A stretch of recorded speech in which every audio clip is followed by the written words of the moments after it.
చాలా కాలంగా మాజీ మంత్రి జోగి రమేష్ తెలుగుదేశం పార్టీ నాయకత్వం హిట్ లిస్ట్ లో ఉన్నారు. వైఎస్ఆర్సీపీ అధికారంలో ఉన్నప్పుడు జగన్మోహన్ రెడ్డిని ఉద్దేశించి తెలుగుదేశం పార్టీ నాయకులు ఇష్టానుసారం మాట్లాడిన నేపథ్యంలో ఒకరోజు జోగి రమేష్ నిరసన తెలిపేందుకు చంద్రబాబు నాయుడు గారి ఇంటి మీదకి వెళ్లారు. ఆ సమయంలో జోగి రమేష్ గారికి తెలుగుదేశం పార్టీ నాయకులు కార్యకర్తలకి మధ్య పెద్ద వివాదం నడిచింది. దాన్ని దృష్టిలో ఉంచుకొని చంద్రబాబు నాయుడు గారి ఇంటి మీదకే వస్తారా అన్న కోణంలో జోగి రమేష్ పైన తొలి నుంచి కూడా తెలుగుదేశం పార్టీ ప్రత్యేకమైన టార్గెట్ పెట్టుకుంది.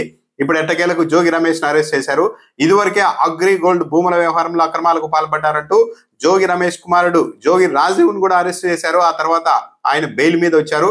ఇప్పుడు నకిలీ మద్యం వ్యవహారంలో తెలుగుదేశం పార్టీ ప్రభుత్వానికి తీవ్ర స్థాయిలో నష్టం వాటిల్లడంతో దాన్ని వైఎస్ఆర్సీపీ మీదకు మళ్లించే ప్రయత్నంలో భాగంగానే జోగి రమేష్ పేరును తెరపైకి తెచ్చారన్న ఆరోపణలు ఉన్నాయి. ఇప్పుడు అందుకు తగ్గట్టుగానే జోగి రమేష్ ను ఏకంగా అరెస్ట్ చేశారు. అతడి పిఏ రాముని కూడా పోలీసులు అరెస్ట్ చేశారు. ఇబ్రహీంపట్నంలో అరెస్ట్ చేసి విజయవాడకు పోలీసులు తీసుకెళ్లారు. అయితే ఈ మొత్తం లిక్కర్ తయారు వ్యవహారంలో కీలకమైన వ్యక్తిగా ఉన్న తెలుగుదేశం పార్టీ తంబలపల్లి నియోజకవర్గ ఇన్ఛార్జ్ జయచంద్రారెడ్డిని మాత్రం అరెస్ట్ చేయలేదు. ఆయన మనుషుల జోలికి కూడా బంధువుల జోలికి కూడా రాష్ట్ర పోలీసులు పోవడం లేదు.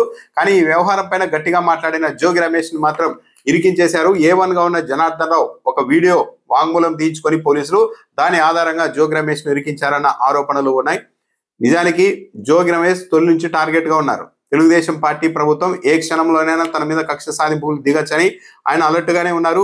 ఒక దశలో కుమారుడిని కూడా అరెస్ట్ చేశారు. తదుపరి తన దగ్గరికి వస్తారని కూడా ఆయన ఊహించి ఉంటారు. అయితే ఊహించని విధంగా ఈ మొత్తం లిక్కర్ వ్యవహారంలో జోగి రమేష్ ఈ అక్రమ మద్యం ప్లాంట్ నడిపించారన్న ఒక అభియోగం తేవడం మాత్రం సంచలనంగా మారింది. ఎందుకంటే చంద్రబాబు నాయుడు గారి సొంత జిల్లాలో ఇలా ఒక ప్లాంట్ పెట్టండి, అది కూడా కూటమి ప్రభుత్వం చంద్రబాబు నాయుడు గారు ముఖ్యమంత్రిగా ఉన్నప్పుడు ఇలా ఒక నకిలీ మద్యం ప్లాంట్ తయారు చేయండి, చంద్రబాబు నాయుడు గారికి బ్యాడ్ నేమ్ తెద్దామని జోగి రమేష్ గారు చెప్పే పరిస్థితులు ఉంటాయా?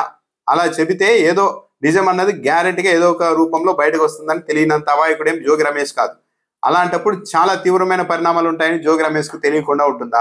అసలు ముఖ్యమంత్రిగా రాష్ట్ర ప్రభుత్వం కూటమి నాయకత్వంలో ఉన్నప్పుడు ఒక మాజీ మంత్రి, పైగా టార్గెట్ లో ఉన్నా నేనని తెలిసిన వ్యక్తి ఏకంగా చంద్రబాబు నాయుడు గారి సొంత జిల్లాలో మద్యం ప్లాంట్ ఏర్పాటు చేసి బ్యాడ్ నేమ్ తెప్పించాలనేంత సాధన చేస్తారా? లేదు. అంటే జనార్దన్ రావు అనే వ్యక్తి ద్వారా మొత్తం వ్యవహారాన్ని డైవర్ట్ చేయడానికి ఆల్రెడీ తమ రాడార్ లో టార్గెట్ గా ఉన్న జోగి రమేష్ పేరును చెప్పించేసి ఆ విధంగా ఇరికించేశారు, అరెస్ట్ చేశారనేది స్పష్టంగా అర్థమవుతోంది. పైగా జోగి రమేష్ హైకోర్టులో పిటిషన్ వేశారు.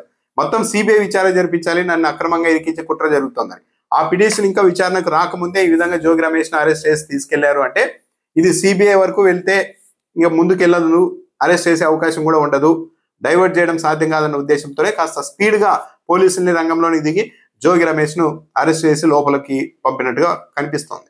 ఇటీవల జోగి రమేష్ తన కుటుంబ సభ్యులతో అందరితో కలిసి వెళ్లి మరి దుర్గమ్మ గుడి దగ్గర తాను ఏ తప్పు చేయలేదని ప్రమాణం కూడా చేశారు. చంద్రబాబు నాయుడు గారు, నారా లోకేష్ గారు కూడా వచ్చి ప్రమాణం చేయగలుగుతారా అని జోగి రమేష్ గారు ఒక ఛాలెంజ్ చేశారు. ఇప్పుడు జోగి రమేష్ కుమారుడు జోగి రాజీవ్ కూడా కావాలంటే తన తండ్రికి లైట్ డిటెక్టర్ పరీక్షలు కూడా నిర్వహించాలి అని కూడా సవాల్ చేశారు. కాశీబుగ్గ ఆలయంలో తొక్కిసలాట జరిగి చాలా మంది చనిపోయిన నేపథ్యంలో ప్రభుత్వానికి చాలా బ్యాడ్ నేమ్ వస్తున్నప్పుడు దాన్ని కూడా డైవర్ట్ చేయడంలో భాగంగానే ఈ రోజునే ఎంపిక చేసుకొని జోగి రమేష్ ను అరెస్ట్ చేశారు అన్న విమర్శలు కూడా వైఎస్ఆర్ కాంగ్రెస్ పార్టీ నుంచి వస్తున్నాయి. అంటే రాష్ట్ర ప్రభుత్వానికి ఏదైనా ఊహించని స్థాయిలో డ్యామేజ్ జరిగే వ్యవహారం తెరపైకి వచ్చినప్పుడు హఠాత్తుగా ఇలా డైవర్ట్ చేయడానికి వైసీపీ నాయకుల మీద ఏదో ఒక కేసు పెట్టడం, అరెస్ట్ చేయడం ఇలాంటివి చేస్తూ ఉన్నారు. ఇప్పుడు కూడా మళ్ళీ అదే టాక్టిక్ ని ప్లే చేశారు చంద్రబాబు నాయుడు గారు అని వైఎస్ఆర్సీపీ వాళ్ళు అయితే ఆరోపిస్తూ ఉన్నారు.